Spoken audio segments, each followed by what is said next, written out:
Assalamualaikum warahmatullahi wabarakatuh dan salam sejahtera. Terima kasih saya ucapkan kepada pihak Tuan kerana sudi menemuduga saya bagi jawatan Pegawai Pembangunan Masyarakat. Nama diberi Nur Syafiqah binti Nordin, berumur 22 tahun, berasal daripada Kemaman, Terengganu.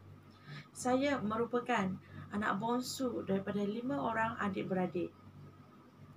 Saya lahir pada 29 Mac tahun 1999. Saya kini sudah bergelar seorang isteri dan mempunyai kelulusan ijazah sarjana muda dalam bidang geografi dari Universiti Kebangsaan Malaysia. Saya amat berbesar hati kerana merupakan salah seorang graduan daripada salah satu universiti yang terkenal di Malaysia. Di masa lapang, saya lebih suka sendiri dan suka menyiapkan kerja-kerja kesenian, sebagai contoh mewarna dan melukis. Sedikit mengenai latar belakang pendidikan. Saya memulakan persekolahan di Sekolah Kebangsaan Ketenggahjaya, di mana saya mendapat keputusan yang cemerlang dalam UPSR, iaitu 4A1B. Saya juga melanjutkan pelajaran saya ke peringkat menengah di Sekolah Kebangsaan Badrul Alam Shah daripada tingkatan 1 sehingga tingkatan 6. Sepanjang persekolahan, saya telah mencapai beberapa kejayaan. Selain itu, saya juga telah memegang beberapa jawatan di sekolah, termasuklah Naib Presiden Majlis Perwakilan Pelajar dan Kapten Asrama Perempuan bagi Sekolah Menengah Kebangsaan Badrul Alam Shah. Saya juga pernah bergiat aktif dalam bidang co-curriculum, iaitu saya pernah menyertai pertandingan bola jaring, bola tampar dan sebagainya. Baiklah, saya beralih pula kepada pengalaman pekerjaan. Saya tidak mempunyai banyak pengalaman, tapi saya pernah bekerja sebagai pembantu jualan di sebuah butik pakaian yang mempunyai banyak cawangan. Saya juga pernah menjadi sebagai seorang juru wang di sebuah pasaraya. Pada 5 tahun akan datang, saya berharap saya ini dapat membuka atau mewujudkan sebuah pusat akademik pembangunan masyarakat yang berada di kawasan luar bandar. Hal ini kerana bagi saya rasa amat bertanggungjawab untuk saya dedahkan tentang akademik, tentang pembangunan kepada masyarakat yang berada di luar bandar. Saya ini amat berbesar hati sekiranya boleh membantu masyarakat-masyarakat sekeliling untuk mendapatkan akademik serta satu pendedahan yang bermanfaat. Saya amat berminat dengan jawatan Pegawai Pembangunan Masyarakat kerana saya merasai jiwa saya ini lebih dekat dan boleh memahami apa yang dirasai masyarakat sekeliling. Bagi kekuatan diri saya mahir dalam menguruskan masa dengan baik dan teratur, sekaligus memudahkan saya untuk tumpuan bagi tugasan yang seterusnya. Namun begitu, saya juga mempunyai kelemahan seperti apabila saya diberi satu tugasan, saya akan menyiapkan lebih awal daripada jadual yang sepatutnya. Kerana saya ini mengambil iktibar daripada membuat kerja-kerja pada masa akhir yang boleh menyakitkan diri saya serta memberi tekanan kepada saya. Bagi tangga gaji pula, saya tidak kisah tentang bayaran tersebut, tetapi saya kini hendak fokus kepada tugasan yang diberi untuk terus berkhidmat kepada masyarakat. Sumbangan atau inovasi yang boleh saya lakukan adalah dengan memberi atau melontarkan idea-idea yang bernas dalam melaksanakan pelbagai aktiviti ataupun program yang boleh meningkatkan prestasi masyarakat kita. Masyarakat kini amat memerlukan program-program ataupun aktiviti-aktiviti yang boleh meningkatkan kepercayaan, keyakinan diri mereka. Tambahan pula kepada masyarakat yang berada di kawasan luar bandar. Bagi saya, untuk pembangunan masyarakat ini bukan hanya fokus kepada masyarakat ataupun penduduk di sesebuah kawasan, tetapi dia lebih kepada, sebagai contoh, kita fokuskan kepada golongan-golongan yang tertentu seperti golongan kanak-kanak, golongan OKU dan golongan warga emas. Kerana mereka ini kurang mendapat perhatian atau bantuan dari mana-mana pihak. Jadi, saya berasa saya amat bertanggungjawab untuk memberi sumbangan atau menyumbang inovasi bagi membantu masyarakat ataupun golongan-golongan yang memerlukan. Selain daripada jawatan yang dipohon, saya juga mempunyai beberapa kepakaran.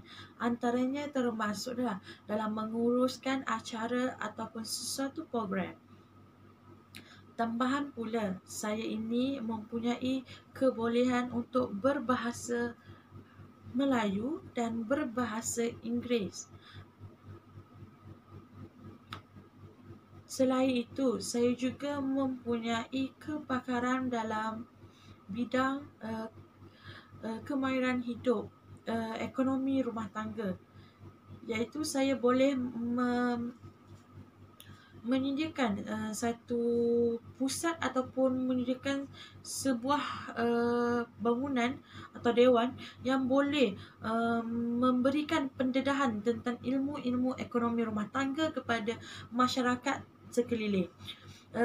Sebagai contoh, saya bagi satu contoh, iaitu aktiviti menjahit dan memasak. Sekarang kalau kita dedahkan tentang apa itu aktiviti menjahit dan apa itu aktiviti memasak. Jadi perkara ini adalah amat penting dalam sesebuah ekonomi keluarga.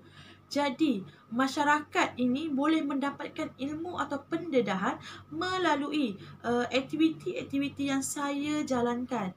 Jadi saya harap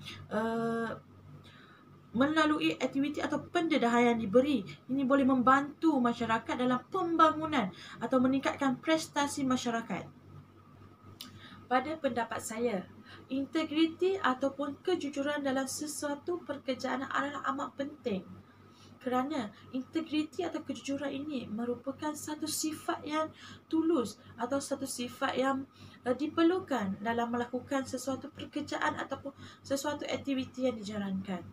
Kerana tahap kepercayaan diri adalah dinilai melalui integriti ataupun kejujuran. Sekiranya seseorang itu tidak memiliki sikap integriti ataupun kejujuran, sudah pasti orang sekeliling ataupun rakan-rakan sekerja tidak mempunyai kepercayaan kepada mereka.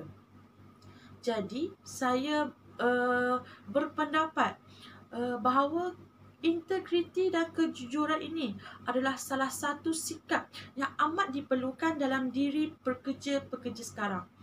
Tambahan pula, bagi mereka yang berjawatan tinggi ataupun berkepentingan dalam sesebuah syarikat, sebagai contoh pemegang akaun ataupun kerani kewangan di sebuah syarikat. Sekiranya mereka ini mempunyai sikap integriti dan kejujuran, sudah pasti mereka ini boleh berkembang dengan lebih lagi. Jadi, sikap integriti atau kejujuran ini amat diperlukan dalam diri pekerja-pekerja. Tambahan lagi, integriti atau kejujuran pada majikan. Bagi saya, seseorang graduan menerima tawaran pekerjaan yang bukan bidang kemahiran mereka adalah wajar. Kerana pada masa kini, sektor-sektor ekonomi atau pekerjaan sukar untuk menerima mana-mana pekerja kerana terdapat beberapa halangan. Antara salah satunya, kebanyakan syarikat ingin pekerja yang mempunyai pengalaman dalam bidang tertentu. Jadi bagi saya, seseorang graduan itu wajar untuk menerima tawaran pekerjaan yang bukan bidang mereka. Tambah pula, pada masa kini lebih banyak teknologi ataupun pusat-pusat latihan kemahiran yang boleh meningkatkan meningkatkan kemahiran mereka dalam bidang yang bukan mereka ceburi. Jadi, tambah lagi mereka boleh menambah ilmu pengetahuan dan meningkatkan tahap kemahiran diri dalam melakukan sesuatu perkara. Seperti mereka ini boleh menyertai kelas berbahasa, mereka ini boleh menyertai latihan kemahiran seperti kemahiran teknologi, kemahiran berkomputer, uh, kemahiran yang boleh membantu mereka untuk meningkatkan tahap prestasi mereka dalam sesebuah syarikat dan memegang jawatan yang bukan kepakaran mereka. Jadi saya berasa amat wajar bagi seseorang graduate itu untuk menerima tawaran pekerjaan yang bukan bidang mereka. Tambahan pula, bidang mereka ini boleh ataupun selari dengan tawaran pekerjaan yang diberikan oleh pihak syarikat ataupun pihak majikan. Saya rasa itu sahaja daripada saya. Sekian, terima kasih.